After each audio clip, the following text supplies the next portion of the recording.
퇴직 후 5년 62세 부부의 충격적 현실 결국 전세로 밀려났다.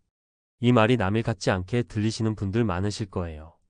요즘 경제 사정을 보면 안정적인 노후라는 말을 들어도 진짜 내 얘긴가 싶은 분들이 적지 않죠. 특히나 은퇴를 앞두거나 이미 퇴직한 분들은 예상치 못한 변수들이 마구마구 튀어나오면서 당황스러울 때가 많을 거예요. 실제로 한평생 월급 받으며 살아왔고 나름 잘 준비했다 생각했는데도 막상 퇴직 후 5년쯤 지나 보니 통장 잔고는 왜 이리 빠른 속도로 사라지는지 하는 분들이 넘쳐납니다. 오늘은 바로 그런 이야기, 은퇴 후 몇 년이 지나고 나서 겪게 되는 현실과 그 무게감에 대해 함께 얘기해 볼까 해요. 그리고 여기에 얽힌 실제 사례 3가지를 살펴보면서 어떤 선택이 필요한지, 뭘 준비해야 하는지 우리식으로 편하게 이야기 나누어 보죠. 1. 우리가 그렸던 은퇴의 꿈. 은퇴 준비를 열심히 하신 분들은 대부분 이런 미래를 그리곤 하세요. 적당한 곳에 소형 아파트나 오피스텔 한 채에 사두고 월세로 생활비를 보충한다. 마트나 카페 같은 작은 가게를 운영하며 소일거리 삼아 생활비를 번다. 취미 생활을 즐기며 평생 못 누린 여유를 느낀다. 자녀들도 어느 정도 독립했으니 더 이상 금전 지원은 부담이 덜할 것이다. 하지만 현실은 어떨까요? 생각보다 월세 수익은 많지 않고 공실이라도 생기면 곧바로 적자가 난다. 가게 운영은 본인이 직접 일하지 않으면 인건비 부담이 커 수익이 거의 남지 않는다. 취미 생활을 즐기려 해도 비용이 들어가고 체력도 옛날 같지 않다. 자녀가 독립을 늦게 하거나 신혼 초기 자금 지원이 필요하다면 생각보다 큰 돈이 순식간에 나가버린다. 결국 퇴직 후 5년쯤 되면 이런저런 구멍들이 생겨요. 처음에는 연금 퇴직 금여유 자금으로 버틸만 해서 이 정도면 괜찮다. 그동안 고생했으니 좀 누리자라는 마음이 들죠. 그런데 2년, 3년, 5년이 지나면 이거 내가 생각했던 것보다 돈이 빨리 닳네? 하는 위기감이 생겨나게 됩니다. 2. 사례 1 큰딸 결혼 자금으로 시작된 연쇄 지출. 어씨 부부는 62세 퇴직 후 5년 차에 접어들었어요. 남편은 공무원으로 근무하다가 정년퇴직을 했고 아내는 전업주부로 지내면서 소소하게 가정용품 판매를 하곤 했다고 해요. 결혼 자금이 거의 들지 않을 거라 생각했는데 예상보다 딸의 혼수나 예식 비용이 많이 들었고 그래도 부모가 해줄 수 있을 때 하는 게 낫지 않겠냐는 마음에 조금씩 보태다 보니 생각보다 목돈이 훅 나갔죠. 그때부터 집 수리, 양가간 예식 관련 비용, 그리고 딸 내가 신혼집을 구하는데 보증금 지원까지 이게 다 쌓여서 어씨 부부는 슬슬 예비 자금을 갉아먹기 시작했어요. 퇴직 초기에는 그래도 우리 부부는 공무원 연금이 있으니까 큰 걱정은 없겠지 했는데 지금은 매달 들어오는 연금보다 빠져나가는 돈이 더 많다는 걸 실감 중입니다. 자가로 살던 집에 대한 maintenance 비용 관리비, 수리비 등도 만만치 않고 생활비에 예상 못한 지출까지 겹치면서 통장 잔고는 점점 얇아졌어요. 결국 몇 달 전엔 집을 전세로 돌리고 본인들은 좀 더 작은 집에 월세로 들어가거나 아예 다른 지역으로 이주해야 하나 고민 중이라고 해요. 내가 30년 가까이 공무원 생활을 했는데 퇴직하고 5년도 안 돼 집을 전세로 내놓고 떠나는 거 생각하니 씁쓸하다고 말하더군요. 어디서부터 잘못된 걸까요? 사실 큰딸의 결혼자금 지원 자체는 비난받을 일도 아니고 오히려 자연스러운 흐름일 수 있어요.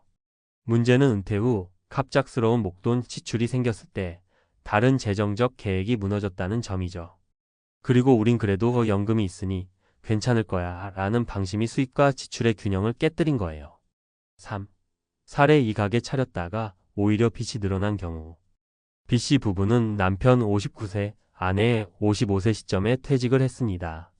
남편은 중소기업 다니며 꾸준히 돈 모아왔고 아내도 직장 생활을 오래 해서 퇴직금이 꽤 됐어요.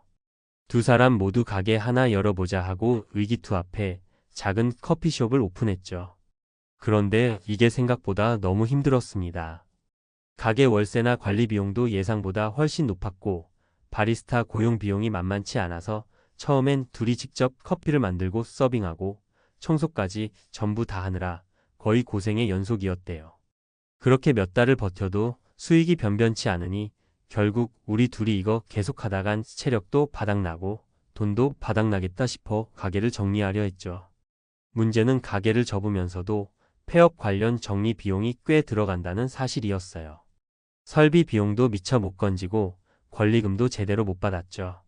그래서 버틸 때 쓴 대출을 갚느라 퇴직금 중 상당 부분을 깎아 먹었습니다. 은퇴 후 5년쯤 지난 지금은 결국 예전 살던 아파트를 처분하고 작은 전세로 이사했어요. 가게 하나로 인생 역전까지는 바라지도 않았는데 이렇게 손해가 심할 줄은 몰랐다라며 한숨을 쉬더군요. 왜 이런 결과가 됐을까요? 창업 준비 없이 은퇴자 근무 조건 가게 투자라는 생각이 문제였어요. 철저한 시장 조사 없이 직접 운영하면 인건비 아끼겠지라고 단순 계산했죠.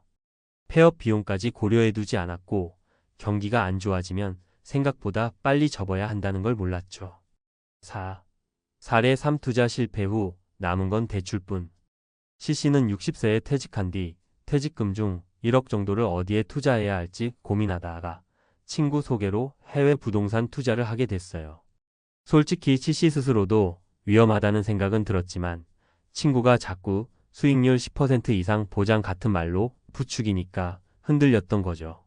처음에는 배당금도 들어오고 서류상으론 수익이 꽤 괜찮았던 것 같은데 2년쯤 지나면서 해외 시장이 급락하고 환율이 요동치고 나라실도 이래저래 꼬이는 바람에 원금조차 건지기 어려운 상황이 되었습니다. 그래도 난 연금이 있으니 버틸 만하겠지라며 마음을 다잡아 보지만 한 달 한 달 빠듯하고 부수입으로 생각했던 부분이 전부 날아갔죠. 결국 은퇴 5년 차가 되는 지금은 생활비 충당 때문에 부족한 자금을 대출로 돌려막고 있어요. 연금으로는 절대 대출 이자를 감당하기 어렵다는 사실을 이제 깨달은 거죠. 이 부부가 사시는 집은 아직 자가이긴 한데 대출금 상환을 위해 집을 전세나 반전세로 돌리는 방안도 고려 중이라고 합니다. 교훈은 뭘까요? 은퇴 후에는 원금 보전이 최우선인데 고수익 보장이라는 말에 혹해서 무리하게 투자했다. 해외 투자, 주식, 코인 등 변동성이 큰 투자에 대해서는 더 신중했어야 한다. 친구나 지인의 추천이라 해도 투자는 결국 본인 책임이라는 걸 잊지 말아야 한다. 5. 결국 우리는 뭘 준비해야 할까? 다양한 사례를 보면 결국 은퇴 후 몇 년 안에 재정 상태가 심각하게 흔들리는 가장 큰 이유는 예상치 못한 지출과 안일한 투자나 사업 때문입니다. 처음에 집 한 채를 마련해뒀든 연금이 좀 나오든 어느 정도 자금을 모아뒀든 간에 한두 번의 큰 지출이나 예상 밖의 실패가 이어지면 순식간에 재정적 위험에 처하게 돼요. 비상금 마련. 은퇴할 때 최소 몇 천만 원에서 1억 원가량은 무조건 비상금으로 묶어둔다라는 식으로 어떤 일이 생겨도 손대지 않을 자금을 별도로 구분해 놓는 게 좋아요. 자녀 결혼, 의료비, 갑작스러운 수리비용 등은 언제든 발생할 수 있거든요. 소비 구조 점검. 한 달 생활비 중 불필요한 지출이 없는지 꼼꼼히 따져볼 필요가 있어요. 예를 들어 아직도 자동차를 2대 운영한다거나 자녀를 위해 생활비 일부를 계속 대주고 있다면 지금이야말로 과감하게 구조 조정을 해야 할 때일 수 있습니다. 투자나 창업은 신중에 신중을. 누구나 은퇴 후 가게 한 번쯤 꿈꾸죠. 그런데 본인이 잘하는 분야가 아니라면 혹은 시장 조사와 운영 능력에 자신이 없다면 무리한 창업은 자칫 큰 손실로 이어질 수 있어요. 투자도 마찬가지예요. 10% 수익 보장 같은 달콤한 말은 특히 조심. 남에게 속는 게 아니라 욕심에 내가 속는 경우가 많으니까요. 주거 환경의 유연성. 꼭 큰 집이나 기존 집을 고수해야만 하는 건 아니에요. 은퇴 후 소득이 줄어들면 보다 작은 집으로 이주하거나 전세, 반전세 등을 고려해 최대한 고정비를 줄여야 할 때도 있습니다. 6. 마무리하면서. 사실 퇴직 후 5년 62세 부부가 전세로 밀려났다는 이야기는 예외적 사례가 아니라 점점 흔해지는 상황이에요. 그만큼 은퇴 이후의 삶은 생각했던 것보다 훨씬 변수가 많고 어쩌면 아직 갈 길이 멀다고 느낄 정도로 길게 이어지기도 하잖아요. 우리 딱 60 넘어가면 몸도 약해지고 돈 버는 것도 쉽지 않고 그럼 이제 살아갈 날은 덤인가? 하고 스스로를 자책하거나 부정적으로만 볼 필요는 없어요. 오히려 일찍 이 현실을 인지하고 내가 가진 자원을 어떻게 효율적으로 운영할지를 끊임없이 고민하는 게 진짜 필요한 자세죠. 그러니 혹시라도 지금 퇴직을 앞두고 있거나 은퇴 12년 차에 접어들었다면 위 사례들이 남의 일이라고 넘기지 마시고 꼼꼼히 점검해 보시길 권합니다. 자녀 문제, 집 문제, 투자나 창업에 대한 문제에 언제든 어그러질 수 있다는 생각으로 대비책을 세워두는 게 좋아요. 그리고 남들 다 그렇게 하니까라는 막연함 대신 내 환경에 맞는 선택을 하는 게 무엇보다 중요합니다. 누군가는 그래도 이 나이에 새롭게 준비하는 게 너무 힘들다라고 할지도 모르겠어요. 하지만 시대가 변했고 평균 수명이 훨씬 길어졌습니다.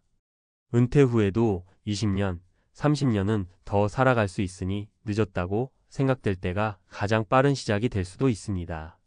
우리 모두 막막하고 두렵지만 그럴수록 더 작은 지출부터 꼼꼼히 살피고 불필요한 리스크는 피하면서 내 재정 상황을 주도적으로 컨트롤해 보자고요. 누구도 대신 살아주지 않는 내 인생의 후반전이잖아요. 남은 시간과 자원을 현명하게 쓰는 게 우리에게 주어진 과제일 겁니다. 그리고 혹여나 어려운 상황이 오더라도 너무 자괴감에 빠지지 말고 지금이라도 재정적으로 재설계를 하는 과정을 반복해 보시는 걸 추천합니다. 어차피 정답이 있는 건 아니지만 잘못된 길이란 건 분명 존재하거든요.